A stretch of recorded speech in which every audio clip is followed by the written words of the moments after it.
you want to go fast, do it alone. If you want to go far, do it together. And I think that's absolutely true. If you can find a partner or partners that are willing to work with you to achieve your goals, you're going to go much further than just trying to do everything yourself.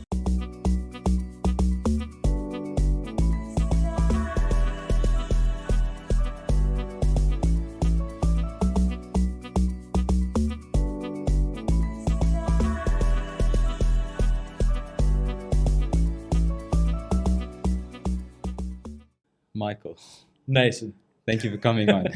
thank you for having me. I'm just so pumped up because we had such a good discussion before this. Yes, I'm already in it. I'm already ready for it. I love it. So being an entrepreneur is challenging. So I always begin my podcast by asking my guest if they could rate their overall well-being on a scale of 1 to 10, what would it be? And give me a reason why. I'd rate it a 7. I think that's a good feeling. That's a good number to pin to my holistic well-being at the moment. I think I've been struggling to sleep a bit recently, which has been a bit tough for me because I need to focus and concentrate and interact with lots of people during the day. So my sleep disruption has just been tilting me, away from the general 8.5. So yeah. Sleep because of work distractions, or is it more? I think it's a combination of factors. So we recently got a dog that wakes up in the middle of the night and I have to let her out. So then when that's interrupted, then usually I struggle to fall asleep again. So that's something quite new in my life. And then also usually I think my brain takes a while to process things. And there's a lot of things going on at the moment for the company. So when I'm then awake, then my brain just doesn't switch off. So then I have to focus on trying to get myself to be mindful and to sleep again. Got you. Is it something that you struggle with to actually separate the professional and personal? Ooh, that's such a good question. I used to, and I think this is also for every entrepreneur and every person. This is different. So, I always enjoyed keeping my work and personal life as separate as possible. So, wouldn't necessarily combine work events with personal events. Would have a physical boundary, where I want to work in that space and not in this space. I used to be like that. But I think with the advent of things like COVID, that became really difficult to do. You have to now be in your living room or in your dining room or wherever you work at home, dealing with client meetings or team meetings or whatever.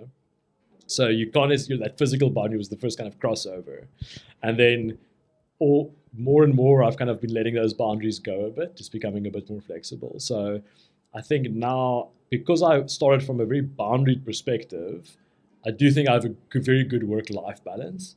I do think, however, when you're an entrepreneur, it's sometimes you're so passionate and you're so interested in what you're busy doing that, as I said, your brain doesn't necessarily always switch off when it has to. Yeah. Yeah, you kind of have to define what that means for yourself. Definitely. And you can't just copy and paste another entrepreneur's work-life balance, if that makes sense. I mean, that's just my opinion of it. Definitely. And it also depends on what type of work you're doing. So I think a lot of the work that I've been shifting towards in the past couple of years with the company has been very strategic.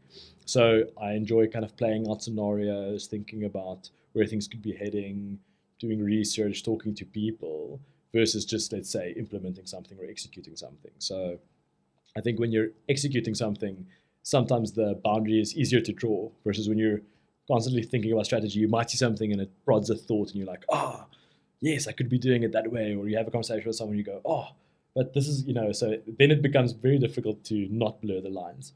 I'm excited to get into that. But before we do, I want to go back to you growing up. Oh, sure. So were you actually exposed to entrepreneurs growing up? And what was your environment like?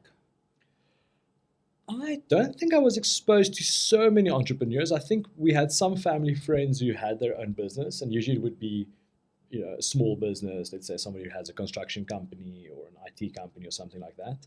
I was exposed to lots of executives and managers. So my father worked for Sasol, which is the large South African oil and gas company.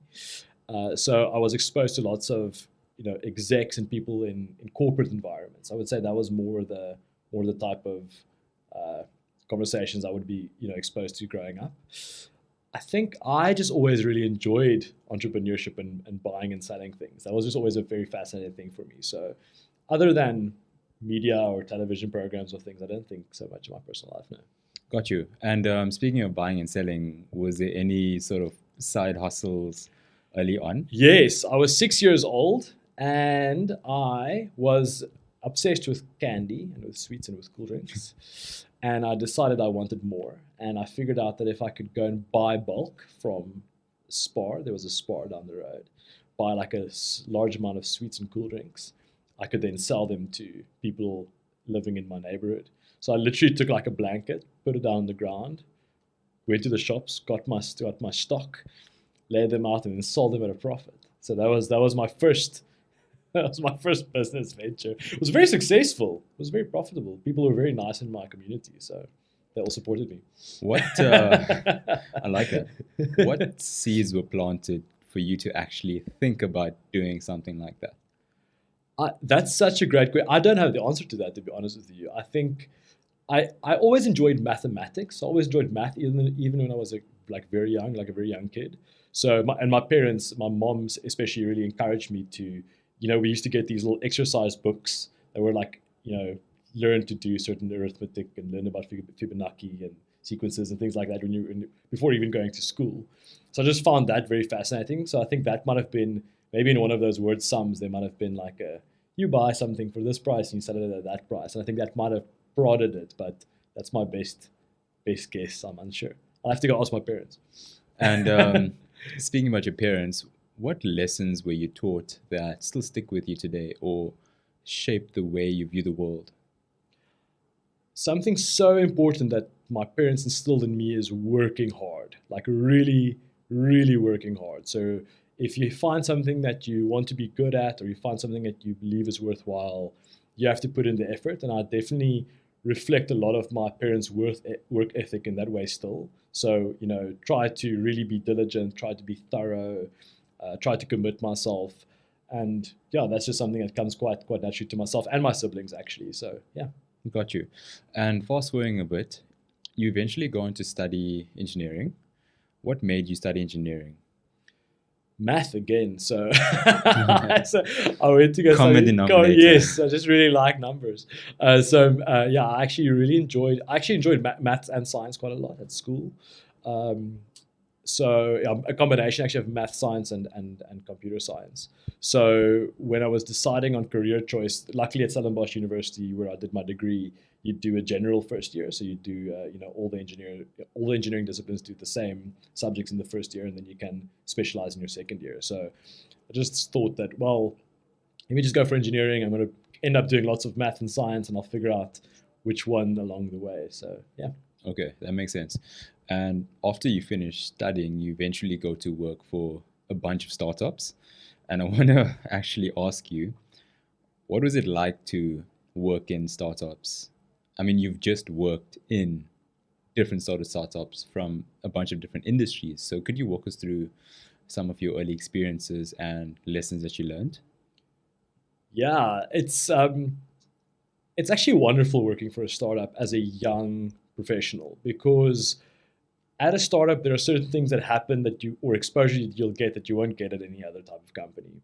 First off, you'll get a lot of responsibility, which sounds daunting because again, you're freshly graduated, you don't necessarily always know what's best, and you still have to learn the ropes. But what happens is you get placed in a lot of roles because usually you're resource constrained as a startup, so you have to fulfill a lot of roles, which means you have to learn how to do many things quite quickly. That's a very valuable skill for anybody to have, but especially for an entrepreneur. So I still remember things like, being responsible for marketing strategies or sales strategies, and then also being the project manager, all together, like all bundled together in one thing. But that really forced me to go outside of my comfort zone and outside of my expertise as an engineer to go and learn those skills and to try and figure out how to do these things. So I think that was really valuable. I also think what was really, that kind of stands out for me, and I was lucky enough to work at fantastic startups. I think working at startups with really passionate founders, really intelligent, dedicated teams, wonderful cultures. And I think the culture is the one thing that really stood out for me, was that whenever I shared my experiences working in startups with some of my friends or peers who were working in, let's say, a more traditional corporate environment, it would be that we would have flexible hours. We would have something silly like bean bags or a popcorn machine or a pool table, or we would be able to speak up during a meeting and say something without being criticized too much. So I think you have a lot of freedom, and you have a lot of, with that responsibility, you also get a lot of freedom, but you also get a wonderful culture where people are very engaged and very dedicated to make a bit more of a difference, I think, in whatever field I was working in. So I must say that was always fantastic, and usually also work with engineers. And I've always just loved working with engineers. They're fascinating people who tend to also like numbers and like solving problems and thinking about great ways to solve problems. So yeah, I think those are some really good experiences that stand out for me. And speaking about the culture, is it from leadership? What determines that culture? How is it passed down, where employees like yourself, early employees, come in and actually feel comfortable to share? I've thought about that so much, especially as I've been building my company, because on the one hand, and I think you've phrased the question correctly, typically, and I was on the management team in the one startup, we were constantly thinking, how do we engage team members? How do we incentivize team members? How do we create this really great culture, of responsibility and passion, and etc. And we tried to implement a number of initiatives, to drive that. But and it had some success, right? And I'll tell you what I think is my ultimate answer to this. But the team members themselves were usually the biggest drivers of culture, and usually the biggest driver of habits, and what they were keen to be rewarded for, or keen to be guided on. So the interesting thing for me was that, the big lesson that I kind of learned from that specific startup was, and actually all the others that I worked with as well, retrospectively, is that as a management or a leadership or a founding team, you need to create a framework or a boundary in which people have the ability to create culture. So similar to how you would set strategy in terms of what you want to achieve with your product or with your sales or whatever that might be, you have to give people a clear direction about what is, let's take a good example in lots of climate tech businesses now is sustainability. So let's say sustainability is one of your key values. You have to really articulate that and make that absolutely clear to every single team member, to every new team member, in all the decisions you make, that is a really important value, because you as a management or founding team is setting that as the value. But the team executes on that, and the team implements that, and the team decides how they're going to take that and run with it. And that's the beautiful thing, right? If you're working with dedicated and passionate people, they will take it and they will run with it, and they will create an awesome culture. So yeah, I think that's a set a framework, set a vision, set something that you believe is a strong value for your company, but let the team fill in the rest. I hear that. I hear you. So it's basically forming this guardrail and saying, in between these guardrails, the guardrails being sustainability, you can operate. But however you want to operate is up to you. Perfect. So Perfect. them posing to you guys, oh, this is actually what we want to do, how we view our working time, how we view whatever it is. I think that's amazing. And no, you can go on. No, I think you're absolutely. That's such a great way to describe it. I think the guardrails really give you that direction of where you should be going, in which direction, and it's almost, because culture is a hard thing to describe as well, right? As I'm thinking about, like, how do you describe the culture, of a work environment? And a lot of it is about interactions, and it's about habits, right? So those are two key things, and it's about, and you almost ensure that culture keeps proliferating and that good culture stays by ensuring that people, you've gone over the guardrail a bit, come back in this direction. Like it's almost like that, right? If I think about it, so that's a good way of describing it. Yeah, I liked the habits and something else that you interactions, mentioned. Habits and interactions. I like that, because I also think about culture as being people, and at the end of the day, it's deciding what's best for those individuals to create an environment for them to thrive, And how are you going to find that out? By asking those people. That's your team. It gets driven by team members, definitely. I think also because you're also arriving at your organization with your own set of values, right? And your own set of principles and your own set of goals and ambitions. And as leaders or as leadership, you can't be too prescriptive on that, right? Like you can't you can't force a person to be passionate about something. I'm thinking about typical things like company events, right? So people being forced to go to these big company team building events or things like that. Where was that something that was initiated by the teams, or was that something that's been initiated by the leadership? How's that perceived, and how is that? Because again, you can tell people to go to events, but it doesn't necessarily mean it's going to help improve culture or productivity or whatever it is you're trying to achieve with it. So yeah, I think again, very much driven by the teams rather than, or it should rather be team led than management or leadership. I'll give you a funny story on this forced events. So I worked for a company. It was just a consulting gig. I'm not going to name the company, but one of the company events was hunting. Okay. So they forced all the employees to go hunting twice a year. It's a very, very weird choice of an event. Right? That was my response. So I was curious about it because unless everybody loved hunting at the company, which I did everybody like it? Did everybody enjoy it? No. So I was there for about 3 months, just consulting gig. And I was just very curious. I was like, so you guys get forced to go hunting? Because there were some individuals that were like, oh yeah, we have no choice. You have no choice? You have to go hunting if you are a vegan, if it goes against your morals and your principles and your values?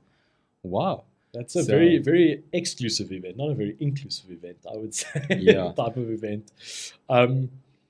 Yeah, that's a strange one. Yes. But thinking about it, like, I mean, if I've heard lots of the stories of the older South African corporate companies, I'm not surprised by that. I think that probably came out of a certain generation. It's almost like golf, right? Like people used to go and play a lot of golf, and not against anybody who enjoys playing golf, but I don't know. If you force everybody to go play golf and half your team doesn't enjoy it or doesn't know how to play golf, then yeah, why would you do that? So. Yeah, I think if you can, I remember we used to have this, the dietaries has always been an interesting one with team events because, yeah, I think you should always aim for inclusivity. Like that's a must, right? So how do you, if it comes to something like hunting, which is already, from an ethical standpoint, people have very varying opinions about it. That's I would say that's a very interesting choice of a team building event. How important is recruiting and hiring the right people to actually fit to your values and principles? It's a tough one because there's not a lot of easy ways in which to evaluate values. I think upfront. I think it's a hard thing to base a criteria. You can base criteria on it when you're hiring, but it's difficult to evaluate that, right? So I remember even there was a tool that we used which we sent to prospective team members, which was almost like a survey-based assessment. So there would be, let's say, a technical component for whatever you would have to do in your day-to-day. And then there would be, let's say, call it a values and culture perspective. So there are interesting ways in which you could ask people to rank values from, number 1 to 10 in levels of importance for yourself, and match that to what you would expect for the company, right? And things like situational questions, like open-ended situational questions. This is what's happened.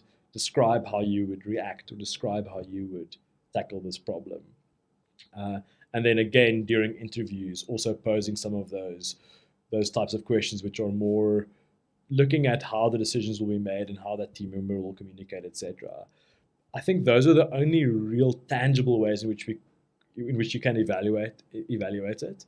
I think a lot of it will come down to the first couple of months of the person working with the team and seeing that. And I think actually building that into that process rather than the recruitment process. Because I kind of see that being just an extension of the recruitment process. So like a probation period? Exactly. So in your probationary period, really to have that as one of the key metrics that you try to understand how team members will operate. So yeah, definitely very important, but very hard to very hard to build into your recruitment process. And was your mentality to eventually start something on your own? What was your thought process when you were working at these startups? Definitely, it's from the outset. I was very, very excited to start my own business. I think that one of the biggest problems you have, and we'll probably talk about the company a little bit later, but one of the biggest problems you have if you're building something, let's say with infrastructure or something that needs some capital, you need some cash in the business to get it going. So you can't necessarily do something from directly, well, like you can't necessarily make that immediate jump from your career to being an entrepreneur. I think that was the biggest conundrum that I'd been trying to solve the whole time. So every single time I came up, while I was working, right, I was thinking, okay, maybe I could do this, as a business. But every single time I ran into that capital hurdle, and again, not coming from a lot of experience in fundraising or getting access to capital, I was very inexperienced with that until I started my business. And yeah, I can maybe tell you a bit more about how that transition happened. But that was the kind of thing that was blocking me a lot of the time, was not the ideas, not what could I potentially be doing, but how do I get just a little bit of cash into the business so that I can make things move forward. Yeah, before we transition, I just want to know, how much is enough for you to leave your day job and then actually go full time into your side hustle that you possibly started while you were working? Hopefully you started while you were working. And there's a bit of overlap. Yeah, definitely. I think that answer will depend from person to person. I think if you're single, you're by yourself, and you can get by with a little, then definitely try and keep your operational expenditure as low as possible. So then your amount's much lower. And I think also depending on the type of business, if you know how to code and you can build things yourself and you can build your own product yourself, definitely do that first. I think if you have a family, 3 or 4 kids, if you might be wanting to do something that's a bit more capital intensive, maybe something that's a bit more infrastructure based, then you're going to need some more, right? So it's really going to depend. I think that's kind of a nice spectrum to think on it. Is it's really, are you at least going to be able to survive without sacrificing a lot? Yeah. I hear you. So what I'm getting from that is understand how much your own personal living expenses are, and then also understand the business's expenses and separate the two. And then from there, maybe find out how many months you can actually go for without getting an income. Definitely. I think something that I've learned in the past couple of years, and something, once again, hindsight is always 2020, right, is the wonderful environment that there is around pitching and pitch competitions. I don't think a lot of people necessarily always know about this, but you can really, with a very well designed and developed pitch deck, you can raise quite a significant amount of capital, especially for covering the first 6 months or first 12 months or whatever, even as you're transitioning away from work. So even if you can come up with an idea, test it in the market, do some surveys, get customer feedback, maybe even sell 1 or 2, even that's even better, just generate some revenue. Go to pitch competitions with a really great pitch deck, lots of wonderful competitions that are open to enter for any entrepreneur. You can make, or you can collect quite a bit of cash that way before actually going. And it's also nice because you also will get feedback from those competitions and get perhaps some mentorship or something like that as well. So yeah, I think looking back on it, I probably would have started my business much earlier if I'd known I could take that approach. Does it also come down to your personal risk tolerance? Definitely, 100%. If you don't have a high tolerance for risk, then you're not going to enjoy being an entrepreneur. Everything's uncertain. Like the market's uncertain. Is your product going to be good enough? Are people going to actually want to buy your product or your service? Are you going to get access to capital or introduction to investors? Are you going to, there's so many things that you're not certain of, that if you don't have that tolerance, then entrepreneurship definitely isn't something that you should necessarily be pursuing. You're going to have a very stressful time while doing it. I'd like for you to walk us through your transition from actually leaving your day job to going full-time into Zimi. Maybe if you could explain how Zimi was born. So yeah, I think in terms of my transition, so I was working full-time. I was actually working for a fintech in the UK that had a very strong eco focus, a sustainability focus. And while I was studying in the early 2010s, it was kind of interesting to get exposure to energy systems and to renewable energy and concentrated solar power and solar energy, etc. But at that stage, it was still quite expensive. So at that stage, it wasn't really mainstream yet. But we'd learned, the fundamentals of energy and renewable energy in some of our courses. So when I was working at this fintech and I got kind of reintroduced again to climate and what's happening in climate, and also knowing that climate change is the biggest problem for me really of our generation, I believe, that we need to be solving. I thought to myself, if I'm going to start a business, I want to do something that's in climate. If I'm going to start a business, I want to do something that's in energy. And that's really where it started. So it started quite open-ended. And I initially started the company looking at home solar systems. I think in South Africa also, specifically because of our constrained grid and our constraints with things like load shedding, I was thinking that it could be quite an interesting business to build. So how do we get as many homes as possible rigged with solar storage to A, mitigate load shedding, and B, also shift them away from fossil fuel sources? And as I was investigating that, I realized that I'm going to need a lot of capital to build that business again, getting back to the capital hurdle. And I wasn't really familiar with how to raise that amount of debt. So I thought, okay, I was diving into this a bit deeper, and I thought, okay, what other ways or what other parts of the ecosystem for, let's call it energy, renewable energy, where is there also a gap in South Africa? And I happened to cross electric vehicles, and yeah, that's how I started Zimi.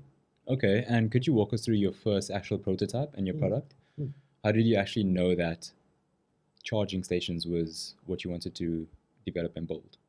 So yeah, when I started out, I basically went onto Alibaba and I bought a charger. So I imported one into South Africa, Nice. customs tax and all, and I started hacking away at it. Right, so I started testing it, trying to figure out how it works, how do I connect it, how does the power conversion work, how does a user interact with it, how can you transact on it, how does a vehicle charge with its charging stations. There's lots of things around it. That's kind of where I started out. I also started by actually just sending out direct emails to locations. So I think maybe just as a kind of a step back, so Zimi now is an electric fleet charging company. So we're focusing on B2B, working with fleets and delivery, logistics, and technical services, and helping them switch to EVs. But the company really, Zimi, started as a public charging network. So trying to install public chargers for consumers that want to shift over to electric vehicles. So the first couple of stations, which I would say was like our initial prototype, was literally going to retail centers, emailing their managers and being like, hey, would you be interested in putting up an EV station and interacting with them in that way? So that's how we got our first couple of stations going and installing them and testing them and rolling them out. Okay, and could you walk us through the actual testing process to actually be compliant? Yes, so compliance with EVs is interesting because there's a number of components. It's not as strict as medical. So I think, again, coming from you having worked in medtech a bit, it's not close to the medical compliance standards. But you have some basics. So you have to do an installation from an electrical compliance perspective. So from it's called the ECB, or the Conformance Board installation, which means you have to do something which is called a certificate of compliance, which just tests that your installation was done properly according to the ECB standards. And then in South Africa, the sockets themselves for the vehicles are Type 2, so that's the Type 2 standard. So in the design and specification section of your work, you have to ensure that that's always implemented. So yeah, those are the two main areas. Okay, and at what point did you actually believe that this could be your full-time business? I think when we made our pivot, which was really driven by feedback from conversations with customers. I think as I went through reaching out to centers, we were just taking a broad approach, like a shotgun approach, right? So going to anybody and everybody that we thought might want the charger. And the conversations that really stood out for me was with fleet managers. So people managing large numbers of vehicles, doing a very fixed route or have a very fixed operational profile, their vehicles are assets, right? They're running that vehicle like an asset. And the biggest thing that stood out for them, or the biggest thing that kind of came out of those conversations, was cost savings. So for them, making the shift to EVs has become much cheaper than actually continuing to operate a fuel fleet. Some additional things like regulations, bans on ICE sales taking place in Europe and the UK has also driven a lot of that. But from that feedback, we made the pivot into fleets, and that really has just resonated so well in the market. And from that feedback, I really just made a decision to go, wow, okay, cool.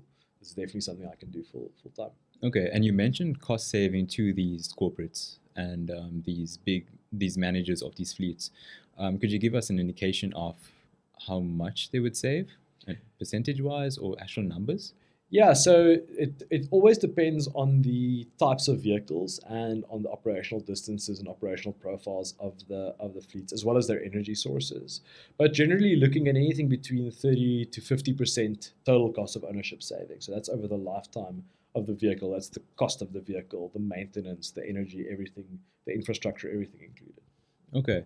And could you describe for us the actual process of, I'm a fleet manager and actually want to firstly find out if this is viable. And then secondly, how does the operations work for me to charge my fleet? Are there specific routes, and how does all of this get determined? So we take our clients through a very deliberate journey where we first start off with what's called a pre-pilot analysis.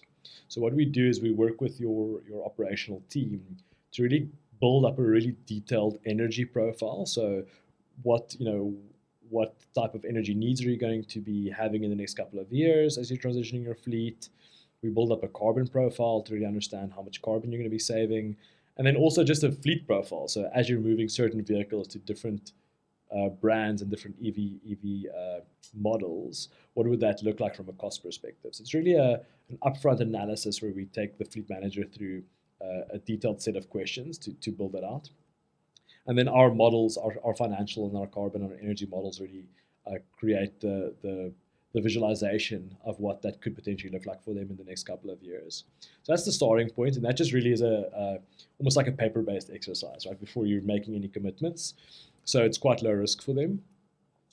After that, we decide which areas and which locations would be best suited for the transition first, so which vehicle types, etc.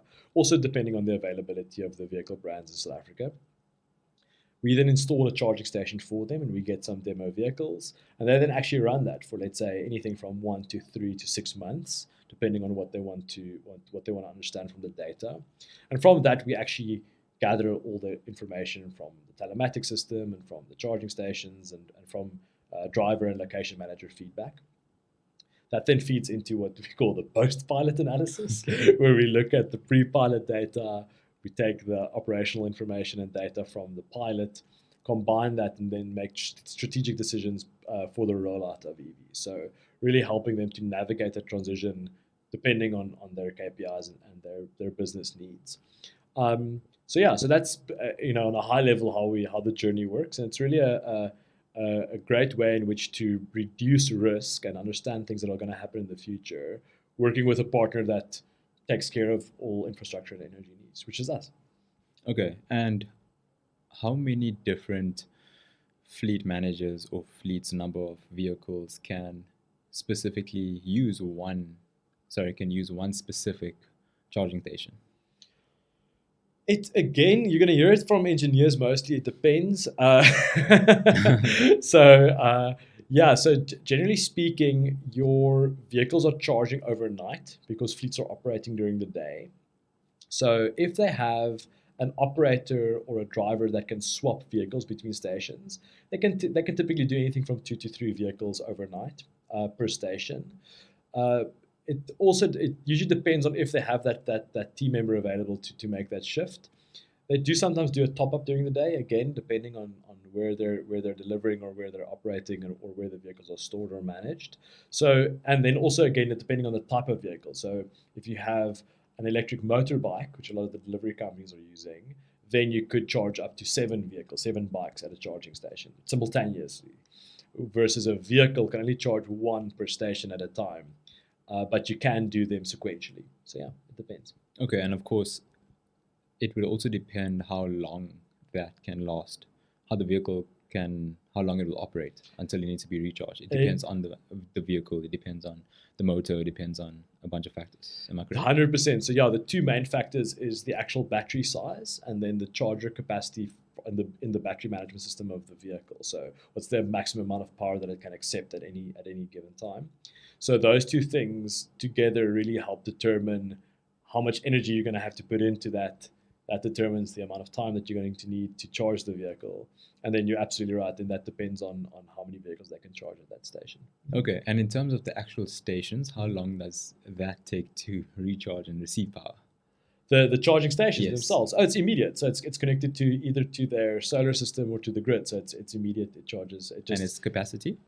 22 kilowatts. So we do 22 kilowatt AC stations. Yeah. Okay, and talk to me about your plan to actually roll out to the rest of South Africa, and maybe we can then go into the plan for Zimi. So yeah, so we use a network of partners, so installation partners. So we've got a network in South Africa of partners that can install anywhere that we need to put down a charging station. That's the biggest part of scalability for us.